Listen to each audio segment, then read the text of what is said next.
vais éternuer.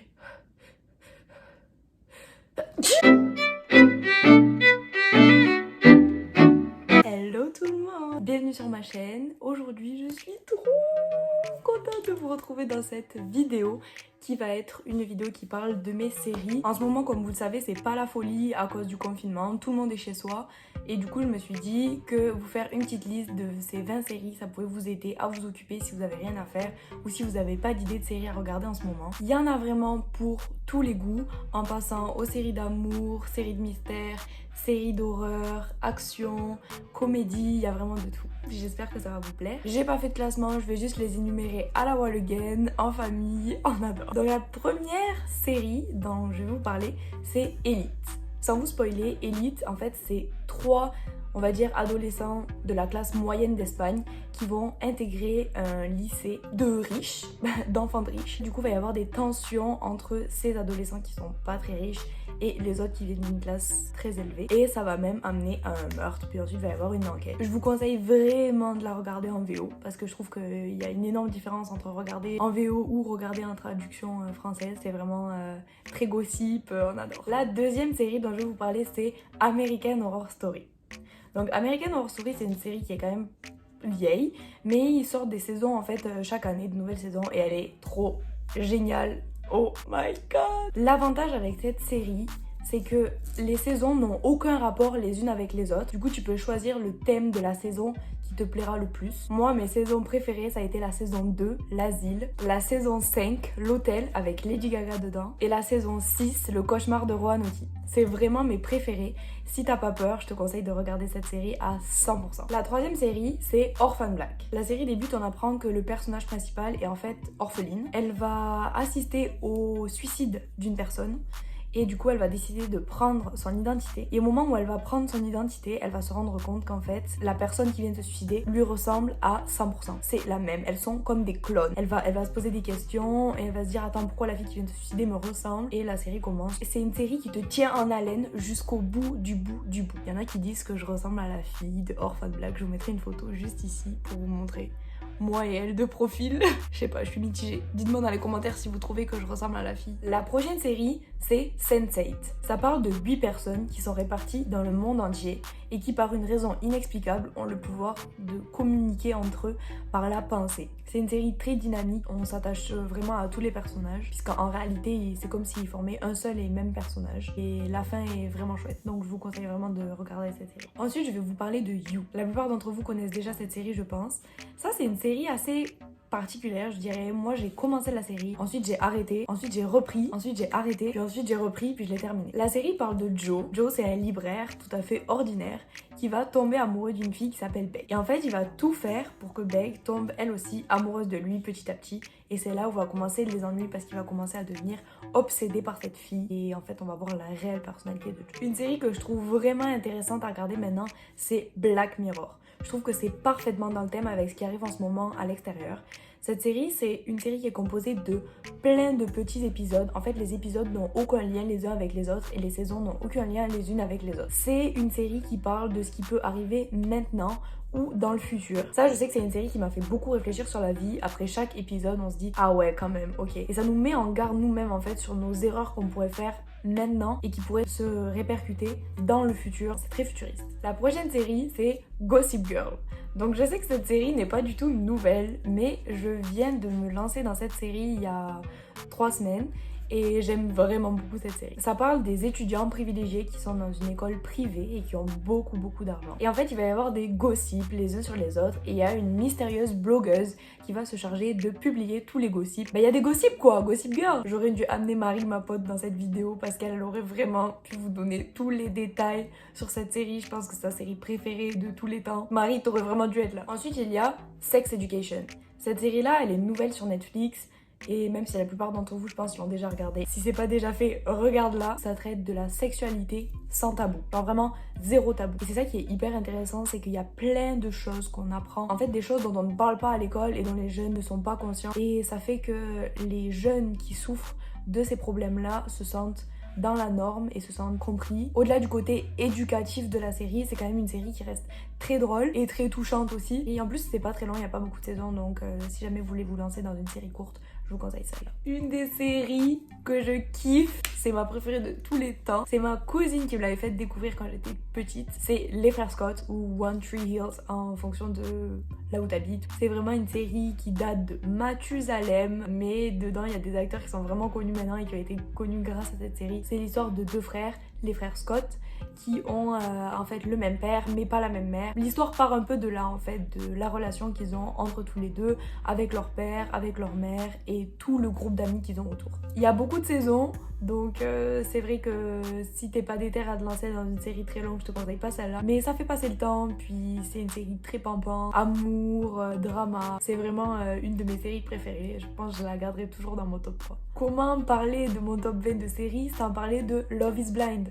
Ça c'est vraiment le buzz en ce moment. C'est sur Netflix si jamais vous voulez la voir. C'est une télé-réalité américaine qui a un principe très simple. Des gars, des filles séparés par un mur et en fait ils se rencontrent pour la première fois, ils ne se voient pas. Pendant quelques semaines ou quelques mois, je me souviens pas, ils vont se parler à travers un mur et apprendre à se connaître. Et en fait, au bout d'un moment, ils vont tomber amoureux les uns des autres sans jamais s'être vus. Le but de l'émission, c'est à la fin de se marier. Donc les gars ou les filles, vous verrez, vont faire des demandes en mariage. Les personnes sont libres de dire oui ou non. Et ensuite, on suit l'aventure des personnes qui ont dit oui jusqu'au mariage où là, il y aura la décision finale, oui ou non. La prochaine série qui vient, c'est The 100. C'est la première série que j'ai regardée de toute ma vie. Je pense que j'étais en 4e. Donc depuis le début, la saison 1, je suis cette série. Il y a des années, il y a eu une catastrophe sur la Terre et les gens ont dû aller se réfugier dans l'espace, dans une espèce de nacelle. Et 100 ans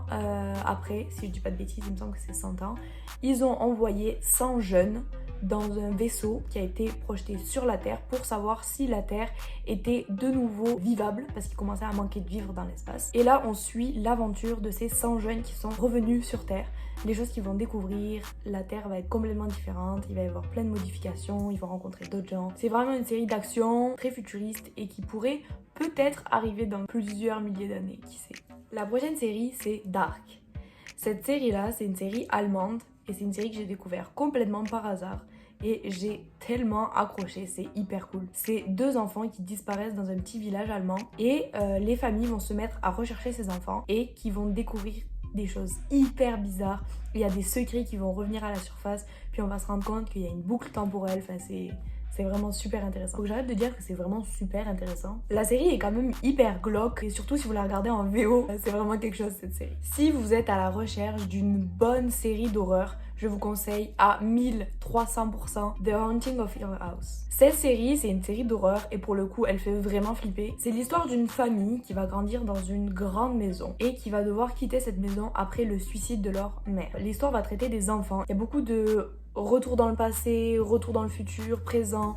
On est un peu perdu donc il faut vraiment suivre. Et la fin, j'étais choquée. Vous n'êtes pas prêts la fin, c'est fou. La prochaine c'est Pretty Little Liars. Pretty Little Liars, Pretty Little Liars, je sais pas trop. Mais cette série là, c'est une série aussi qui est vieille comme le monde. Je regardais ça quand j'étais au collège. C'est l'histoire de 4 lycéennes qui vont être complètement perdues et qui vont se séparer après le décès de Allison qui va être entre guillemets la chef du groupe. On va se rendre compte dans la série ensuite qu'il y a un mystérieux harceleur qui s'appelle A qui va tout faire pour les faire flipper, puis on se rendra compte en fait que les filles vont se regrouper pour mener l'enquête sur qui est ce fameux A. Je trouve qu'ils auraient dû arrêter la série bien avant, ils ont sorti beaucoup trop de saisons, la série à la fin était bien trop longue, mais ça n'empêche que ça reste quand même une super bonne série et que ça occupe donc lance-toi. Une série de zombies pour faire plaisir à tout le monde, The Walking Dead. Donc cette série là, c'est pareil, c'est une série que je suis depuis super longtemps, puis qui est d'ailleurs encore en cours en ce moment. Je suis à l'affût des nouveaux épisodes tout le temps. Le gros de la série, c'est un gars qui s'appelle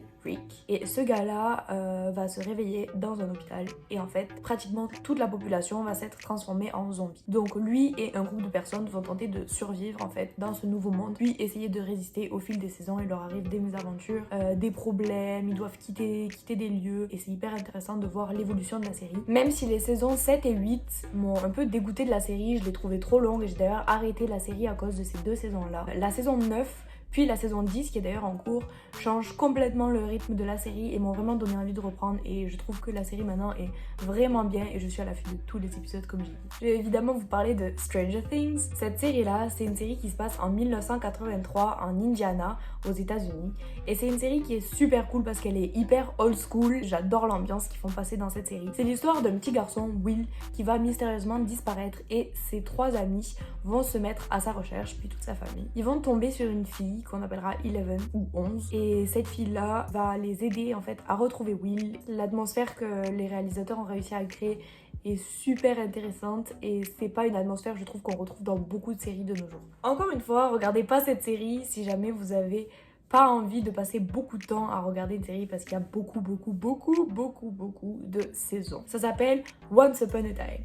Si vous aimez les contes de fées, si vous aimez Disney, si vous aimez les histoires de princesses et les histoires de Capitaine Crochet, vous allez adorer cette série. C'est une série qui traite de tous nos contes d'enfants, mais qui va un petit peu les remettre au goût du jour. Donc c'est intéressant je trouve de redécouvrir ces contes-là, mais sous un aspect différent, avec un œil de grand quoi. J'ai l'impression d'avoir 40 ans quand je dis ça. Encore une série d'horreur, enfin d'horreur, plus une série de psychose. C'est Bates Motel. Donc comme j'ai dit, c'est une série qui est très dérangeante. L'acteur principal, c'est l'acteur de Arthur et les Minimoys. Et ça fait pas tellement peur, mais ça te met mal à l'aise. T'as comme une espèce de pression pendant toute la durée de la série. La fin est vraiment surprenante. On s'y attend vraiment pas. On sait plus qui ment, qui dit la vérité, on sait plus qui croire, on est vraiment perdu. Alors celle-là, je pense que c'est la série la plus d'actualité que je pouvais vous sortir, The Rain. C'est une série qui vient du Danemark et pour le coup, c'est une série qui parle d'un virus qui va anéantir pratiquement toute la planète. Ce virus-là est véhiculé dans la pluie. Et c'est l'histoire de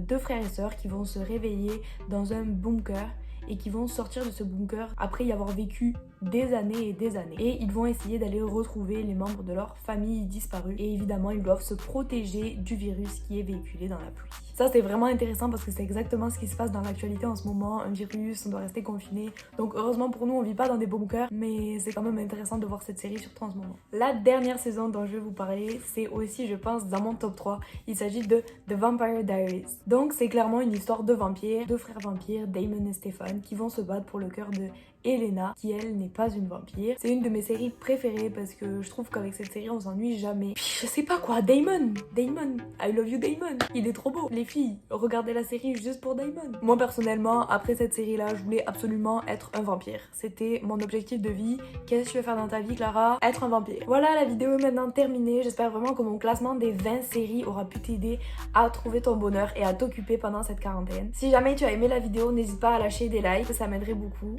Et surtout, n'hésite pas à t'abonner si jamais tu veux voir plus de vidéos de ce genre-là ou d'autres vidéos. En tout cas, moi, je te fais plein de gros bisous et je te dis à très bientôt. Bye!